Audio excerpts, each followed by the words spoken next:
A ruthless Korean mafia boss, paralyzed and abandoned by everyone, finds his only hope in a kind African nurse named Nia. He's a monster, and she's an angel. But when his enemies finally track him down, Nia risks everything to save him. What happens when a multi-billion-dollar empire is signed over to the one woman who showed him compassion? You won't believe how this nurse went from the hospital's outcast to the new boss overnight. Stay tuned to see Nia's shocking transformation and the dangerous secret she's now keeping. Where are you listening from? And if you enjoyed this story, please like the video and let me know in the comments section below. I'd love to hear your thoughts and keep the conversation going. The soft hum of machines was the only sound in the hospital room, and it was suffocating. The mafia boss lay still, his once mighty frame now reduced to a paralyzed shell. He could hear the beeping of the heart monitor, each beep a reminder of how far he had fallen. Weeks had passed since the operation went wrong, and each day had been more agonizing than the last. His eyes wandered over the sterile room, the harsh white lights making everything feel colder, more distant. The doctors had done what they could. The staff did their best to keep him alive, but it was clear they were losing interest. He was just another case, another patient on a growing list. No family had come forward, and without them, the doctors had made it clear his care would end soon. No one was coming to help him. The mafia boss clenched his fist, but the motion felt foreign, weak. It was all he could do. The power, the fear he used to command, all of it seemed so far away now. He could feel the bitterness rising in his chest, suffocating him more than the tubes that kept him alive. His thoughts wandered, and for the first time in his life, doubt crept in. What did all that power matter if it meant nothing now? What had it gotten him? Friends, loyalty, family, none of it had stuck when he needed it most. The door opened quietly, and he barely acknowledged it. Another nurse, another brief exchange. They came and went, checking his vitals, adjusting the IV. Their faces were indifferent, as if they didn't even see him anymore. But then there was a voice. "Are you all right?" It was soft, with a genuine curiosity that cut through the silence. He blinked, not expecting someone to speak to him like that. His gaze shifted toward the door, and he saw a woman standing there. She was dressed in the typical nurse's uniform, but there was something different about her. She wasn't just going through the motions. SJE was Black Lady, her eyes, dark, warm, were focused on him in a way no one had done in so long. She wasn't afraid, and she didn't look at him with pity. "I'm fine," he said, his voice hoarse, almost foreign to him. He hadn't spoken much in days. The woman didn't flinch. Instead, she walked into the room, moving confidently. She checked his chart with an easy familiarity, never once making him feel like he was a burden. The hospital had become his prison, but she, for some reason, didn't see him that way. "Your vitals are good for now," she said, scanning the chart, "but I'll be keeping an eye on you." Her tone wasn't robotic like the other nurses. She spoke with a calm that felt real, like she genuinely cared. He studied her. She wasn't like the others. Her posture was relaxed, her gaze unwavering. He hadn't expected this, a simple interaction, but it felt different. "You don't know who I am, do you?" he asked, the words coming out before he could stop them. His voice had an edge to it, a sharpness he didn't want to reveal. The woman didn't look away, even as the question hung heavy in the air. "I don't need to know," she replied, her voice steady, like she had heard much worse before. "You're just another person in pain like anyone else. I'm here to help, even though this is my first day here." Something inside him stirred. No one had ever spoken to him like that. He had been feared, respected, but never helped, at least not without a price. People wanted something from him always. His allies, his family, even his enemies. They all had their motives, but her, she didn't want anything from him. That realization hit him like a punch in the gut. It left him breathless, almost vulnerable. She caught him off guard when she met his gaze and smiled, the corners of her eyes softening. "I'm Nia, by the way. I will be here for tonight." He wanted to ask more, to dig deeper, but the words wouldn't come. Something about her made him want to push her away, keep her at arm's length, but another part of him wanted to reach out, to trust her. A short silence passed between them, the tension thick in the air. He found himself speaking again, though he wasn't sure why. "I don't have anyone. No one cares about me anymore, and that has made me sad for days now, but your presence represents calm, even giving me a little joy. Thank you, he muttered, his voice quieter now, almost apologetic. Nia didn't react like he expected. She didn't offer empty words of comfort. Instead, she just nodded, as if understanding what he meant without needing to say anything. That's not true, she said after a moment, her voice low but firm. You're here and I'm here. That's all that matters right now. As my patients, my job is to comfort you and treat you well. Nia was just talking as a normal nurse. He is naive and didn't know who the man was. If she had known, she would have behaved like others. For the first time in a long time, the Mafia boss found himself at a loss for words. The simple sincerity of her statement cut deeper than any betrayal, any harsh reality he had faced. It made him feel something he hadn't felt in years. Gratitude, hope. He quickly shoved those feelings down. Hope was dangerous. Trust was dangerous. The silence stretched between them again, but this time it didn't feel as suffocating. Nia continued to check on him, asking soft questions, adjusting the machines with practiced ease. He watched her, unsure of what to make of this strange connection. As the days passed, Nia's presence became a constant. She was there when he woke, there when he went to sleep, always with a calm assurance that unsettled him. She didn't flinch when he snapped at her, didn't run when he tried to push her away. In the quiet of his room, she was the one voice that didn't make him feel like he was just waiting to die. But the Mafia boss knew better than to trust anyone, especially now. He was trapped in this vulnerable state, exposed in a way he had never been before. His enemies would find him. It was only a matter of time. And when they did, there would be no one to protect him. Days blurred into one another. The hospital had become his prison, and Nia, the unexpected warden. She never judged him, never asked about his past. She didn't care for the dangerous reputation he carried. To her, he was just a man in pain, struggling like anyone else. But he couldn't help but wonder, why was she still here? Why hadn't she walked away like everyone else? Nobody had ever stayed for such hours with him. Most of them left, and some even said he was smelling. Some would cover their mouths even though they couldn't say it. He had expressed a lot of that. One afternoon, as the quiet hum of the machines filled the room, the sound of footsteps grew louder. Two men, dressed in dark suits, appeared at the doorway. The Mafia boss's pulse quickened. They didn't look like doctors. They weren't carrying medical charts or supplies. No, these were men on a mission. Men who didn't belong in a hospital. Nia stepped in front of them before the Mafia boss could speak. She glanced at the men briefly, but there was no panic in her eyes, only a quiet resolve. "Can I help you?" she asked, her voice calm, almost casual. The taller man, his face hidden behind a dark pair of sunglasses, scanned the room. His voice was cold, sharp. "We're looking for someone. His name is Ryu Hwan. Is he here?" The Mafia boss's breath caught in his throat. His real name, the name that would lead them to him. His enemies had found him. Nia didn't flinch. She simply shook her head. "I'm afraid I don't know anyone by that name. You've got the wrong room." The man didn't seem convinced. His eyes narrowed, and he took a step forward, scanning the room with an unsettling intensity. "We've been told he's here," a man matching his description. For a second, Nia's gaze flickered to the Mafia boss, who felt a cold sweat break out on his brow. His heart raced in his chest. This was it. His enemies had finally found him. But Nia wasn't backing down. She stood firm, her voice unwavering. "There is no one here by that name. This is a private room, and I'm the nurse in charge. If you'd like to check, feel free to look, but I assure you there's no one here." The taller man studied her for a moment, a flicker of doubt crossing his features. He glanced at his companion, a slight nod of his head. "Fine, but we'll be back."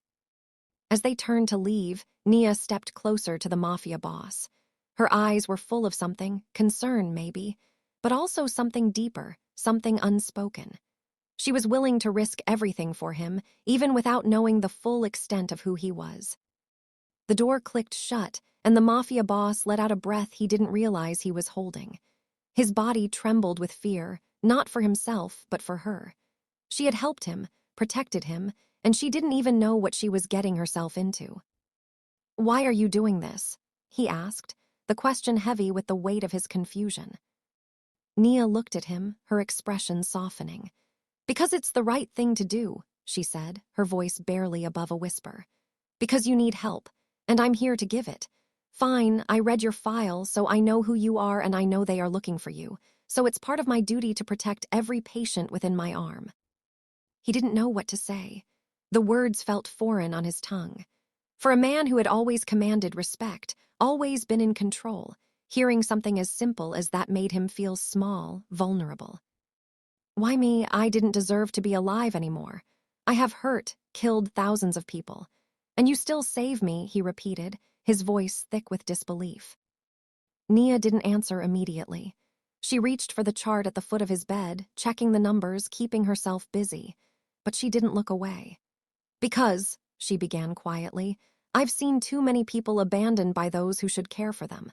I won't let that happen to you, not if I can help it, even though it's risky." The Mafia boss's throat tightened. No one had ever spoken to him like that, not even his most trusted lieutenants. It was a foreign concept, this idea of just helping without any expectation. He had experienced a lot of betrayal, even from his own boys, so he didn't expect this sudden protection. As the hours passed, Nia continued to take care of him. She brought him meals, adjusted his bed, and made sure he was comfortable. But there was always an air of caution around them. The Mafia boss knew that his time in the hospital was running out. He was a dead man walking, and if his enemies found him here again, it would all be over. But Nia, she was his only tether to the world outside. Without her, he would be lost in the cold, impersonal reality of his situation. He found himself looking forward to her visits, to the moments where she would talk to him as though he were just another person, not a Mafia boss or a criminal. That night, as he lay in bed, staring at the ceiling, he heard her footsteps again. This time they were hurried, frantic. "Nia," he called softly, not sure why his voice was so shaky. She stepped into the room, her face pale. "They're back," she said, breathless. "The men, they're looking for you again." His heart raced. The game was up. They would find him, and when they did, he was as good as dead. Without thinking, he spoke. "I need you to help me, please." Nia didn't hesitate. She didn't ask questions. She didn't even blink. "I'll get you out of here," she said, her voice low but firm. "But we need to move fast." Nia's eyes were wide with panic as she moved quickly around the room, preparing for the unexpected. The Mafia boss watched her, his mind racing. He had known his time in the hospital was temporary, that sooner or later they would find him. But now, with Nia's life at risk, it all felt real. His breath came faster, his pulse pounding in his ears. "They'll come for me, Nia.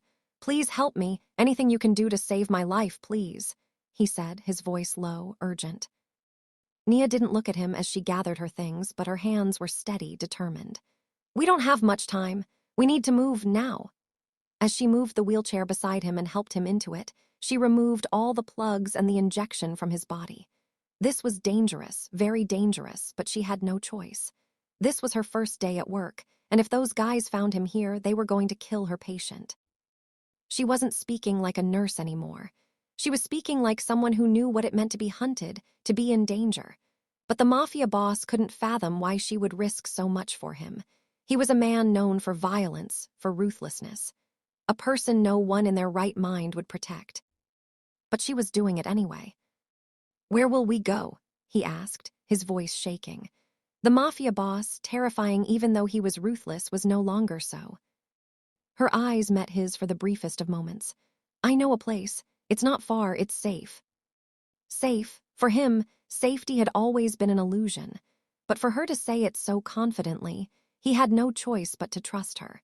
If she was willing to risk everything for him, maybe she wasn't just another person after all. He looked at her, the words he had wanted to say trapped in his throat. "Why are you doing this for me?"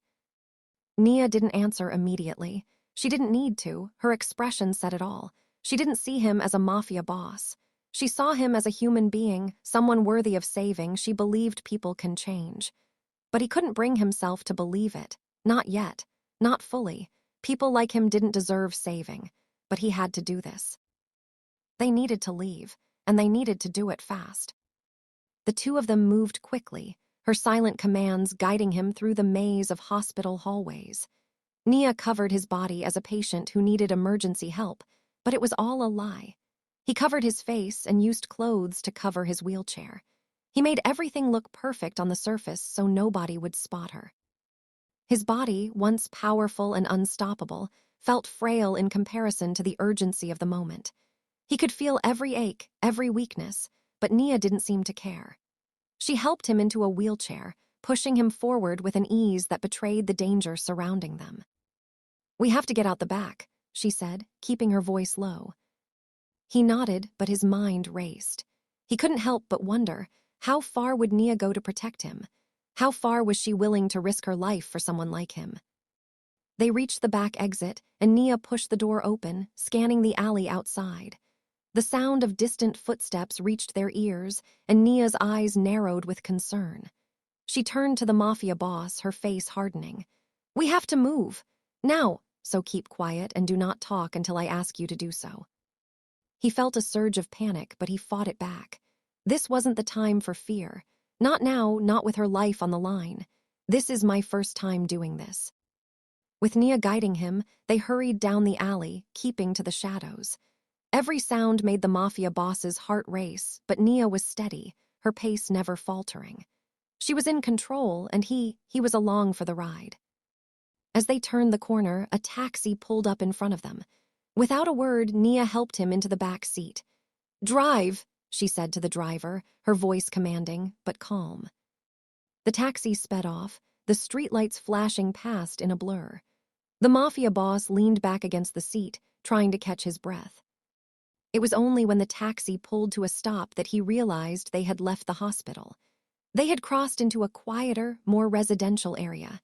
Nia's grip on his arm was firm, protective. "Where are we?" he asked, glancing at her.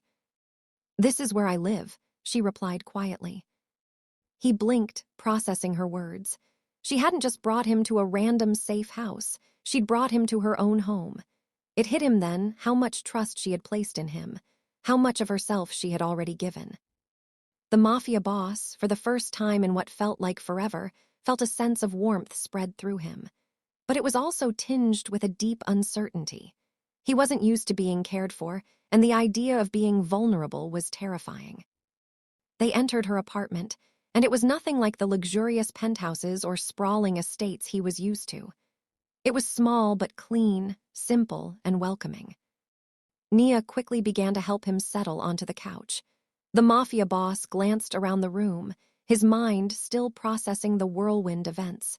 She was taking care of him, tending to his needs without asking for anything in return. It was a kindness he wasn't sure he deserved.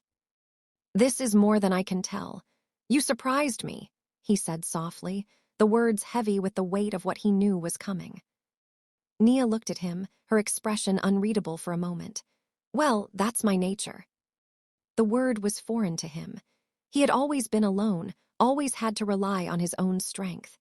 The idea of depending on someone else, of sharing the burden with another person, was unsettling. But as he looked at Nia, as she moved around him with care, something inside him cracked open. It was the smallest of shifts, but it was there. She was here for him, not for what he could give her, but because she cared. And for the first time, he found himself wanting to believe in that. The following morning, the Mafia boss woke up to the sound of soft rustling. It took him a moment to realize that he wasn't in a hospital bed, that the sterile, white walls weren't surrounding him. He blinked, his vision still blurry from the fog of sleep. Nia was in the kitchen, preparing something. The smell of fresh coffee and toast filled the air. He hadn't realized how much he missed the smell of something simple, something comforting. He rubbed his face, trying to shake off the grogginess. His body still felt heavy, aching in places he didn't want to acknowledge. But the warmth of the room, the quiet peace, was a stark contrast to the cold, clinical hospital room he had been trapped in for so long. Nia turned, noticing him awake. "Good morning," she said, her voice light. "How are you feeling?" He hesitated before answering, his gaze flicking over the small apartment. It was modest, but it felt genuine, unlike the vast, empty rooms he was used to. "Better," he said, though he didn't feel much better. He still felt weak, his body still betraying him. But in this space, with Nia's care and presence, he could pretend for a moment that he wasn't a prisoner of his own body, that he wasn't being hunted. She smiled at him, and for the first time since he had arrived here, he felt something shift inside. Something that wasn't fear or anger or bitterness. Something that might have been hope. He quickly crushed it. Hope was dangerous. Trust was dangerous. But still, he couldn't stop his mind from circling around it. Nia brought him a plate of food, placing it gently on the coffee table in front of him. "Eat! You need your strength." He glanced at the food, but his stomach turned. He hadn't eaten much since the surgery, and the thought of food made him feel nauseous. But he didn't want to seem weak in front of her. He picked up his fork and forced himself to take a bite. As he chewed slowly, Nia settled across from him. "You haven't asked me yet," she said, her voice quiet. He raised an eyebrow, unsure what she meant. "Asked you what?" She looked at him, her eyes unwavering. "Why am I helping you? Why did I risk everything to get you out of that hospital?" His fork paused halfway to his mouth. He put it down slowly, his gaze shifting away from hers. She was right. He hadn't asked. He hadn't been able to bring himself to. Maybe because he was afraid of the answer, or maybe because he knew the truth deep down and it terrified him. But now she was asking. "I'm listening," he said, his voice rough. Nia took a deep breath, leaning back into the couch. "Where I'm from, we're taught that everyone deserves compassion, that no one should be abandoned, no matter who they are, no matter what they've done. I've seen too many people fall through the cracks, too many good people get lost in the system. I wasn't going to let that happen to you. So our culture forgive people and give them a new life." Her words hung in the air between them as if they were fragile, precious things. He didn't know what to say. He had never been spoken to like that. His life had always been about power, control, and survival. People either feared him or wanted something from him. But Nia, she wasn't asking for anything. She was giving. The realization hit him harder than any blow. She had seen something in him that no one else had. Maybe it was his humanity. Maybe it was just his vulnerability, but for whatever reason, she had chosen to stay, to help. And in that moment, he didn't know if he wanted to run from it or if he wanted to embrace it. "I don't deserve this," he said quietly, his voice thick with emotion. "I don't deserve your help." Nia shook her head. "Everyone deserves help, Ryu, even you." Her words were simple, but they cut through the walls he had built so carefully around himself. He felt something stir within him, something he hadn't allowed himself to feel in a long time. The Mafia boss, the man who had ruled with fear and violence, was beginning to realize that he wasn't beyond redemption, not in her eyes. Later that evening, as the shadows of dusk began to creep across the city, the Mafia boss sat in the small living room, his mind a storm of thoughts. The past few days had felt like a blur. Too much was happening, too quickly. His whole life was spinning out of control, and yet here in this quiet apartment he felt strangely safe. But safety was an illusion. He knew the men who had been searching for him weren't going to stop. They would keep looking, keep hunting, until they found him. The Mafia boss had spent his life building walls, but now those walls felt as fragile as paper. He could feel his enemies closing in, but this time he wasn't sure he could run anymore. Nia entered the room, her face etched with concern. She set a tray of food on the table and sat down beside him. "You're quiet tonight," she said, her voice softer than usual. He stared at the tray of food, but the sight of it made him sick. The thought of eating made his stomach churn. He looked at Nia instead, his eyes betraying his unease. "It's just a matter of time," he said, his voice barely a whisper. "They'll find me, and when they do, I won't be able to protect you." Nia placed a hand on his, her touch warm, steady. "I'm not afraid," she said, her voice resolute. "You don't need to protect me. You don't need to do this alone. As long as I am here, you are safe." Even though Nia didn't know how capable and risky it was to keep someone so dangerous in his house, he whispered a naive thought, but still, her confidence didn't waver. Her words should have been comforting, but they only made the storm in his chest grow stronger. He had never done anything without a plan. But with Nia, he didn't know what the next step was. He didn't know what to do with the kindness she was offering. He didn't know how to keep her safe. "You shouldn't be here," he said, his voice rough with frustration. "You shouldn't be putting yourself in danger for me." Nia didn't back away. She didn't flinch. She simply held his hand, unwavering. "I'm here because I want to be," she said softly. "And I'm not going anywhere. I understand that you want to save me, fine, but I am just following my mind, and I know it would never lead me wrong." Her words felt like a lifeline, and for a brief moment, the Mafia boss allowed himself to feel what it would be like to let go of the past, to let go of the fear that had controlled his every move. But the weight of his actions, the weight of his past, pulled him back. He had always been alone, and he had always preferred it that way. But now, sitting in the quiet comfort of her apartment, he found himself longing for something he didn't know how to name. The days in Nia's small apartment had blurred together. The Mafia boss, still recovering from the surgery, had grown used to the quiet rhythm of life with her. She helped him get through the basics, feeding him, helping him bathe, adjusting his position in bed. Despite his increasing gratitude, the unease in his chest only deepened. He knew they were running out of time. His enemies were still out there. Even in the safety of this humble apartment, he couldn't shake the feeling that he was being hunted, that the moment he let his guard down, they would find him. It was the middle of the day when it happened. Nia was in the kitchen preparing food when the doorbell rang. The Mafia boss stiffened, his instincts going on high alert. He didn't need to ask who it was. He could feel the danger creeping in. "Nia," he called quietly, his voice shaky. "Who is it?" Nia's expression immediately shifted, her body tensing.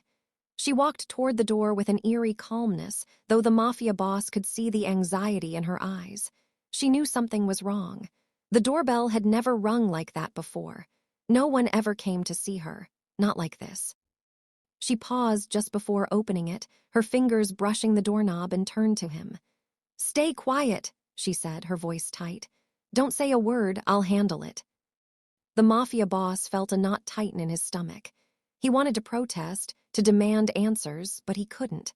The moment he opened his mouth, everything could come crashing down. The door creaked open, just a crack, and through the small opening, the Mafia boss heard hushed voices. A few seconds passed before the door opened wider. 3 men stepped into the room, dressed in black suits. The Mafia boss's heart skipped a beat as he hid himself uncomfortably behind the door. Squeezing himself there, he feared their presence, and being seen could lead to his immediate death and also put Nia's life in danger. Nia stepped forward, standing between the men and the Mafia boss, her posture straight, but her hands trembling. "Can I help you?" she asked, her voice steady but laced with uncertainty. One of the men, taller, with a scar running down his cheek, looked her over for a moment, as though weighing her presence. Then he glanced past her, locking her eyes. "We're looking for a man," the scarred man said, his tone matter-of-fact. "His name is Ryu Hwan. We've been told he's here." The Mafia boss's breath caught in his throat. It was his real name, Ryu Hwan. He knew exactly who these men were. They weren't here to check on him. They were here to take him back, to bring him to the people he had once worked for, or worse, to kill him. He was even surprised how they knew he was here. Definitely, someone had given them information about him. Nia's eyes flickered with fear for only a second, but then she looked at the men, unwavering. "I don't know anyone by that name," she said, her voice confident. "And this is a private residence. You have no right to barge in here." The scarred man narrowed his eyes at her. "Don't play games, lady. We know he's here. We've been following him for weeks." The Mafia boss felt a surge of panic. There was no escaping this. He could feel his heartbeat in his throat, and his hands began to tremble despite himself. He wasn't the same man who had once commanded fear in others.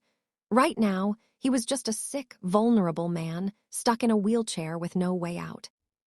But then Nia did something he didn't expect. She stepped forward, placing herself between the door that he was hiding behind and the men in suits. Her back was straight, her jaw set. "I said," she repeated, her voice cold, "you need to leave. Now." For a brief moment, there was silence. The men exchanged glances, sizing her up, unsure whether to push further or retreat. The mafia boss watched her, unsure whether to be angry, impressed, or terrified. She had just risked everything for him, put herself in the line of fire for someone she barely knew. "Get out," she said again, this time her voice sharp and commanding. The taller man stepped forward, his hand almost brushing her shoulder. "You don't understand, lady. We don't take orders from anyone. I'm giving you one last chance to leave, or I'll call the police. You won't like what happens next." The men hesitated, their brows furrowing at the sudden defiance. They exchanged a few words in hushed tones, and after a long, tense pause, the scarred man nodded sharply. "We'll be back," he growled, his voice dripping with menace. Without another word, they turned and exited the apartment, the door slamming shut behind them. The mafia boss let out a shaky breath he hadn't realized he'd been holding. His body was trembling, his mind spinning. He hadn't expected her to stand up to them.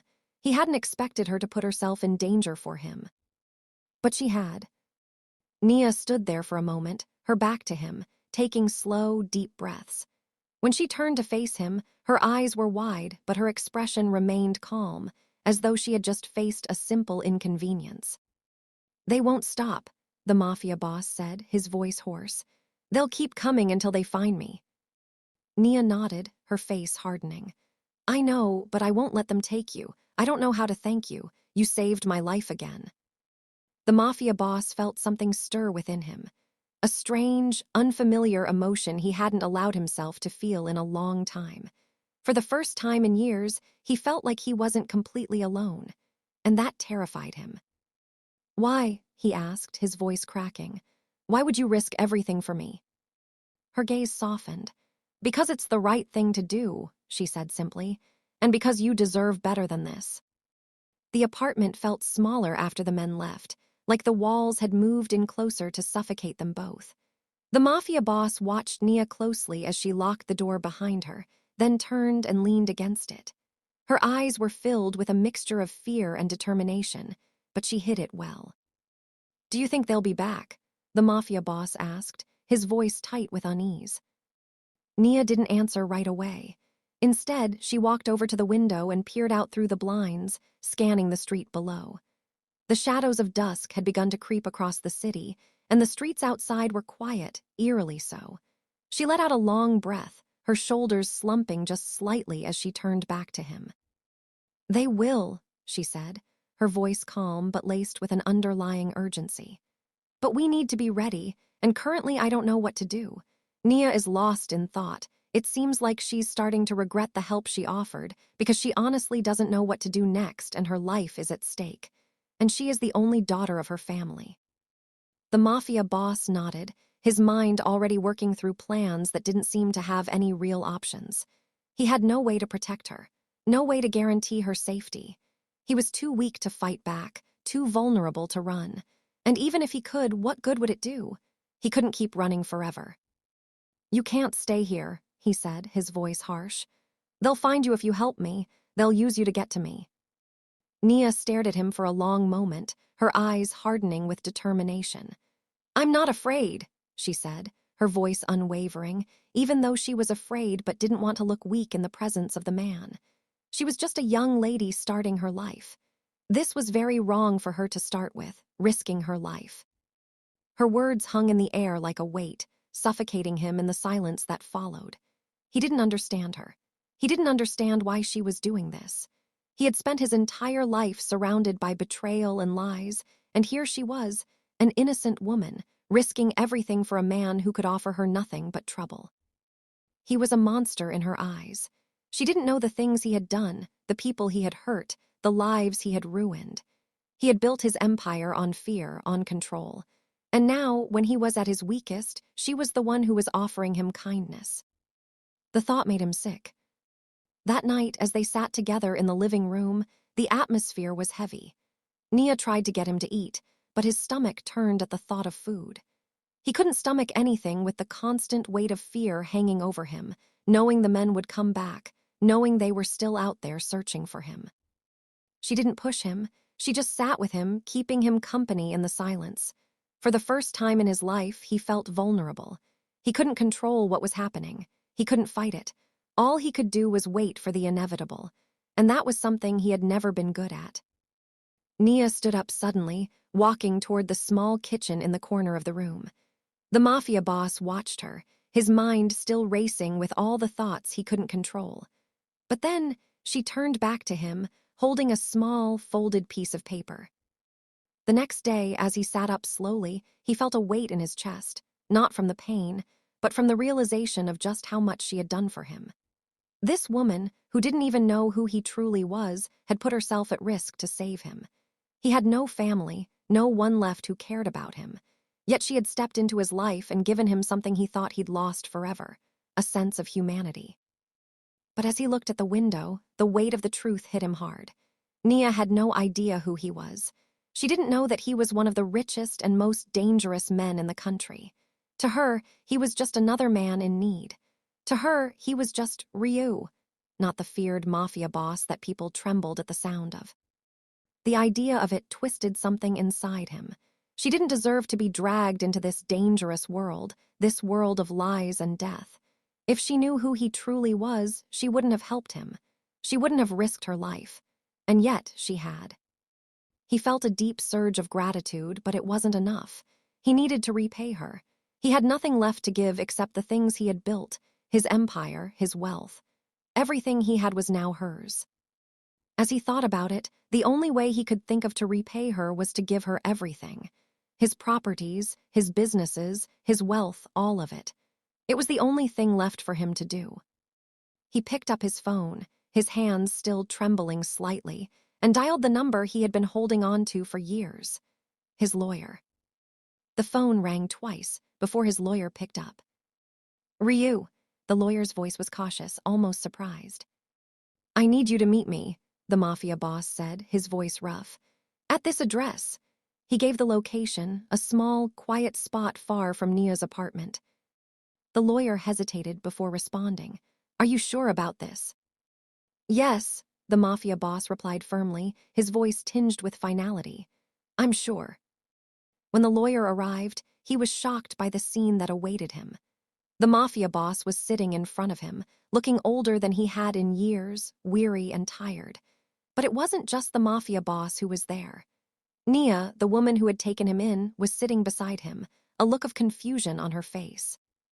I don't understand, the lawyer said as he took his seat, his gaze flicking from the mafia boss to Nia.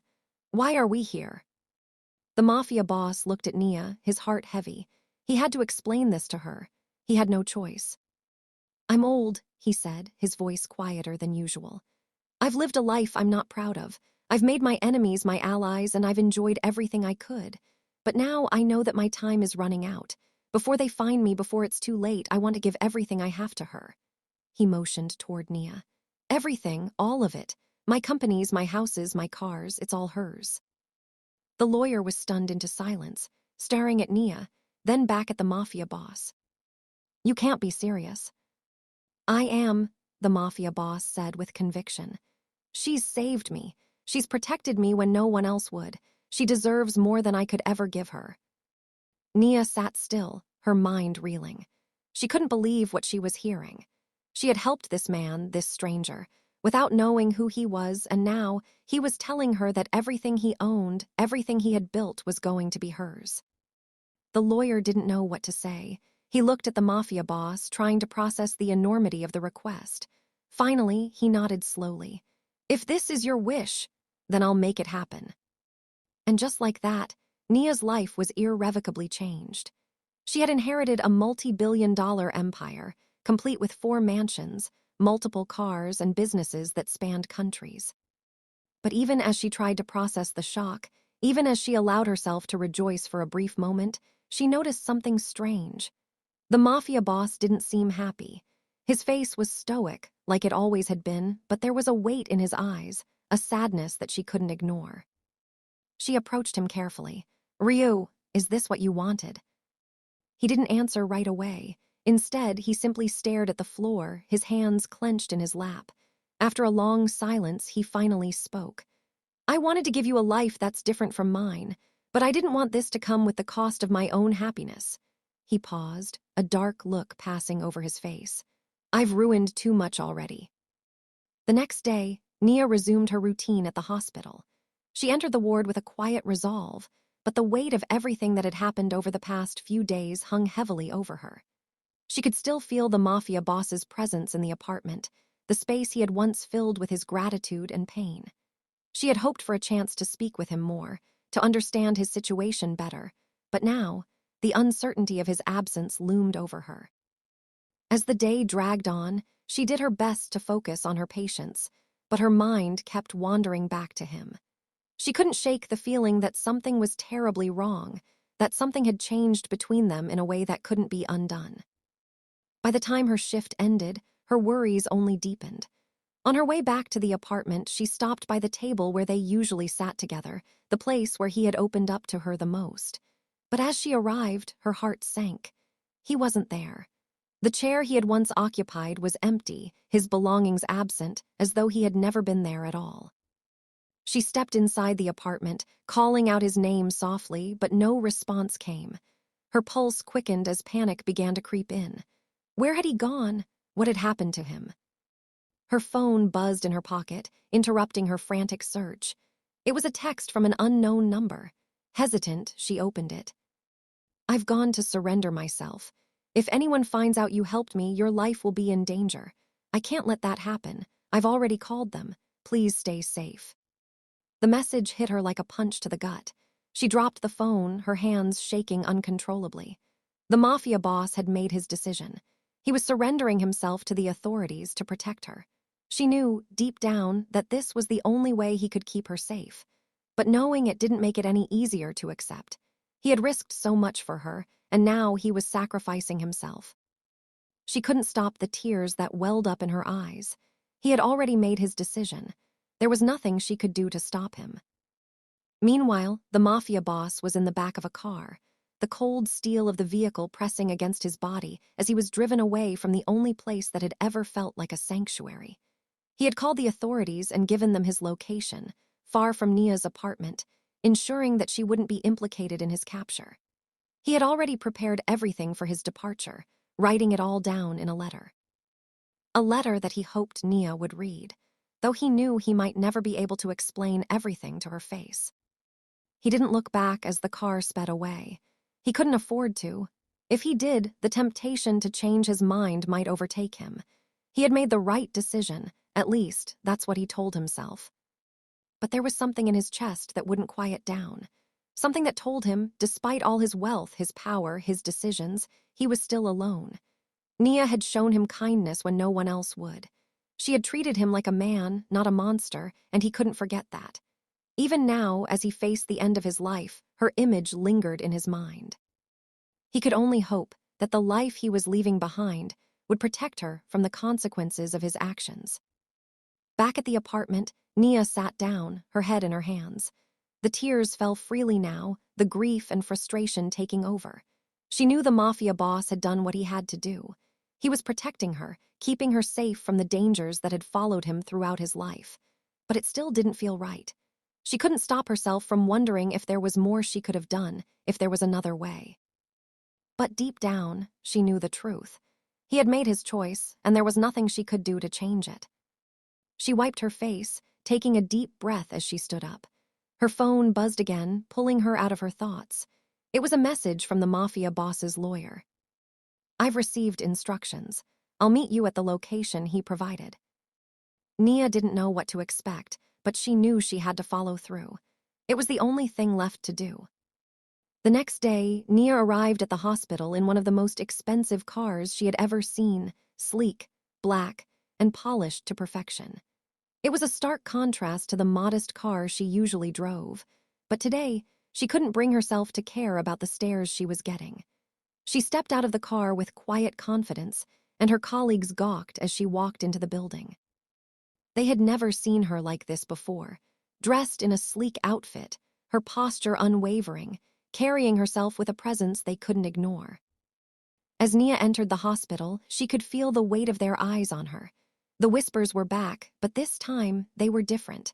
They weren't the whispers of judgment they once directed at her for her skin color or her position. Now the whispers were filled with awe. She made her way to her desk, where she sat and pulled out a letter from her bag. It was her resignation letter.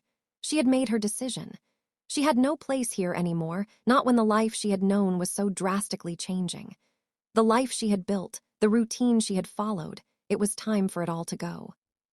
As she handed the resignation letter to her supervisor, the entire room seemed to freeze. They didn't know how to react. They were stunned, unsure how to process the sudden change. The same people who had once ridiculed her called her names and undermined her every chance they got, now looked at her like she was someone to be respected. "Are you sure about this, Nia?" her supervisor asked, clearly taken aback. "I'm sure," she replied quietly, her eyes steady. "I'm done."